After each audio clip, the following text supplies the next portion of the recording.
دوستو آج ہم آپ کو ایک ایسے پراسرار علاقے کے بارے میں بتائیں گے کہ جس کو پہلی نظر میں دیکھنے کے بعد آپ کا بھی وہاں پر جانے کا دل کرے گا، مگر جو بھی اس خوبصورت خطے میں جاتا ہے اس کا واپس زندہ آنا ناممکن ہے۔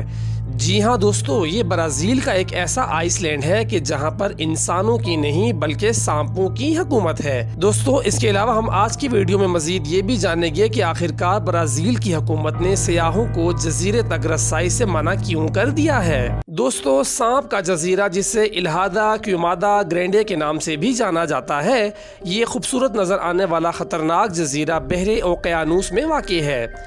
برازیل کے شہر ساؤ پالو سے 33 کلومیٹر دور سے اس جزیرے کا علاقہ 110 ایکڑ پر مشتمل ہے۔ دوستو اس جزیرے کا موسم سارا سال نارمل رہتا ہے، نہ زیادہ گرمی اور نہ ہی زیادہ سردی ہوتی ہے، اسی لیے یہ جزیرہ سیاحوں کی پسندیدہ جگہ بن سکتا ہے اگر یہ سانپ یہاں ان کا انتظار نہ کریں۔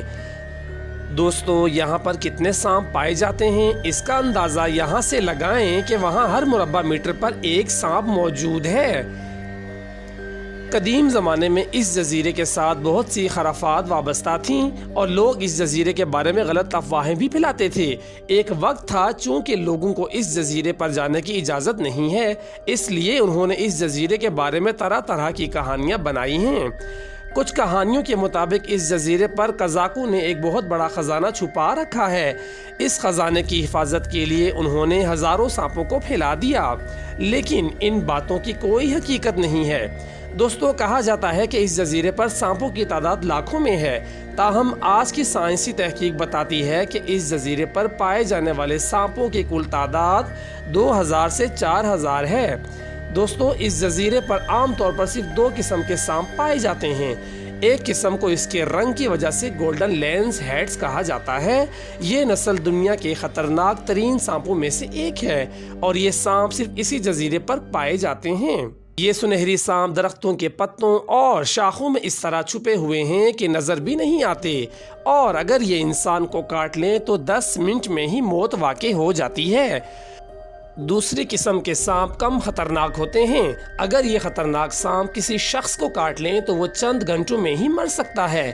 ماہرین کا یہ بھی کہنا ہے کہ اس سانپ کا کاٹنا بہت تکلیف دہ ہوتا ہے۔ دوستو یہ سانپ زیادہ تر پرندوں پر حملہ کرتے ہیں۔ کچھ پرندے اس جزیرے پر رہتے ہیں اور اب ان سانپوں سے واقف ہیں، جبکہ دیگر پرندے باقی علاقوں سے سفر کرتے ہوئے بڑی تعداد میں یہاں ٹھہرتے ہیں اور ان سانپوں کی خوراک بن جاتے ہیں۔ دوستو یہ جزیرہ شروع سے ایسا نہیں تھا اور نہ ہی یہاں اتنے سانپ پائے جاتے تھے، لیکن آج دنیا یہ جاننا چاہتی ہے کہ آخرکار یہ جزیرے اتنا خطرناک کیسے بن گیا۔ دوستو آج سے تقریباً 11,000 سال پہلے بحر اوقیانوس کی بڑھتی ہوئی سطح کی وجہ سے زمین کا یہ ٹکڑا باقی خطے سے الگ ہو گیا تھا اور سمندر میں ڈوبتے زمین کے سانپ اس جزیرے پر جمع ہو گئے تھے۔ اس طرح یہ الگ تھلگ جزیرہ سانپوں کا گھر بن گیا، لیکن اس وقت کے سانپ اتنے خطرناک نہیں تھے جتنے آج کے سانپ پائے جاتے ہیں۔ یہ سانپ مختلف انواع کے امتزاج سے وجود میں آئے، چونکہ یہ جزیرہ انسانوں کے لیے غیر آباد ہے اور کوئی دوسرا جانور وہاں نہیں پایا جاتا، اس لیے ان سانپوں کی انواع کافی زیادہ اور خطرناک ہے۔ اس طرح ان سانپوں کی تعداد میں تیزی سے اضافہ ہوا۔ دوستو پرندے ہی ان کی خوراک ہیں، اس لیے قدرت نے ان سانپوں کو پرندوں کو اپنا شکار بنانے کے لیے کچھ خاص خصوصیات عطا کیں جو کہ سانپوں میں عام نہیں ہیں۔ یہ سانپ پرندوں کو پکڑنے کے لیے درختوں میں چھپ جاتے ہیں اور ان کی وجہ سے نظر نہیں آتے۔ کا رنگ ان کی دمیں بہت لمبی ہوتی ہیں جو انہیں درختوں کی شاخوں سے لٹکنے میں مدد دیتی ہیں، کیونکہ پرندے فوراً اڑ جاتے ہیں۔ اسی وجہ سے قدرت نے ان سانپوں کے کاٹنے کو اتنا زہریلا بنا دیا ہے کہ پرندہ اڑنے سے پہلے ہی مر جاتا ہے اور سانپ اسے اپنی خوراک بنا لیتے ہیں۔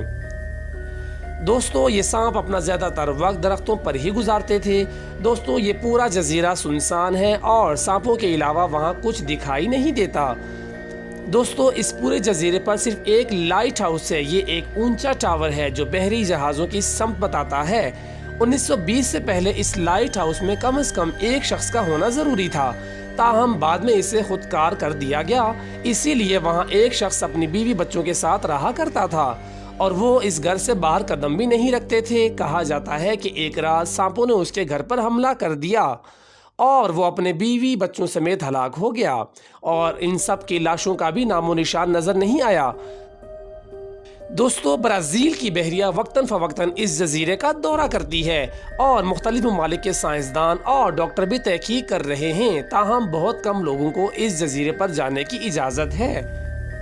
جب وہ جاتے ہیں تو انہیں حکومت سے مخصوص منظوری حاصل کرنی ہوتی ہے اور پھر ان کے ساتھ تصدیق شدہ ڈاکٹروں کا بھی ہونا ضروری ہوتا ہے۔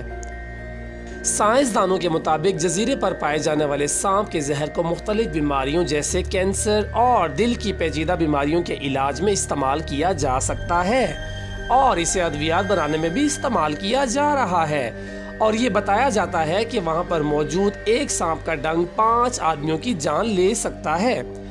دوستو، یہ سانپ پوری دنیا میں صرف اسی جزیرے پر پایا جاتا ہے۔ جزیرے پر پائے جانے والے اس نایاب نسل کے سانپ کی بہت زیادہ مانگ ہے اور اسے بلیک مارکیٹ میں 30,000 امریکی ڈالر تک فروخت کیا جاتا ہے۔ اسی بدولت برازیل کی حکومت نے وہاں جانے پر سخت پابندی عائد کر دی ہے اور آس پاس کے رہنے والے اس جگہ کا نام ہی سن کر خوف کھا جاتے ہیں۔ دوستو، یہ کہا جاتا ہے کہ ایک مرتبہ ایک مچھیرے کا اس جزیرے کے پاس سے گزر ہوا تو اس نے وہاں پر اپنی کشتی کو روکا اور جنگل میں کیلے لینے کے لیے نکلا۔ تھوڑی دیر بعد ایک سانپ نے اس پر حملہ کر دیا اور وہ بھاگتا ہوا کشتی کی جانب لپکا، مگر راستے میں ہی اس کی موت واقع ہو گئی اور پھر تمام سانپوں نے اس پر حملہ کر دیا۔ کافی دنوں بعد سمندر کے پاس سے اس کی کشتی ملی جس سے اس کی موت کا پتہ چلا۔ دوستو، جب لوگوں پر اس جزیرے میں جانے کی پابندی نہیں تھی تو انہوں نے وہاں آگ لگا دی اور معاملات کو مزید خراب کرنے کے لیے سرزمین پر جنگلات کی کٹائی کی کوششوں نے نہ صرف بہت سے سانپوں اور ان کی رہائش گاہوں کو تباہ کر دیا، بلکہ جزیرے پر کم پرندے ہجرت کرنے میں بھی کامیاب ہوئے اور اس طرح سے سانپوں کی آبادی میں کمی واقع ہوئی۔ دوستو، اب سوال یہ اٹھتا ہے کہ آخر کار حکومت نے انسانوں پر پابندی کیا ان کے تحفظ کے لیے لگائی ہے یا کوئی اور راز موجود ہے؟ دوستو، برازیل کی حکومت نے انسانوں اور سانپوں کے تحفظ کے لیے جزیرے تک رسائی بند کر دی ہے۔ برازیل کی بحریہ جزیرے تک رسائی پر پابندی لگاتی ہے، لیکن وہ ہر سال لائٹ ہاؤس کی مرمت کے لیے جاتی ہے، کیونکہ سانپوں کی یہ نسل انسانوں کے لیے خطرناک ہونے کے ساتھ ساتھ ان کا زہر بہت فائدہ مند بھی ہے، اس لیے ان کے تحفظ کے لیے یہ پابندی لگائی گئی ہے۔ دوستو، اگر آپ بھی اس جزیرے پر جانے اور ان سانپوں کو دیکھنے کا شوق رکھتے ہیں تو برازیل کے چڑیا گھر میں آپ کو یہ تمام مخلوقات دیکھنے کو ملیں گی۔ دوستو، ہم امید کرتے ہیں کہ آپ کو ہماری آج کی ویڈیو اچھی لگی ہوگی۔ مزید معلومات کے لیے ہمارے چینل کو لائک اور شیئر کریں اور کمنٹس میں اپنی خیالات کا اظہار کریں۔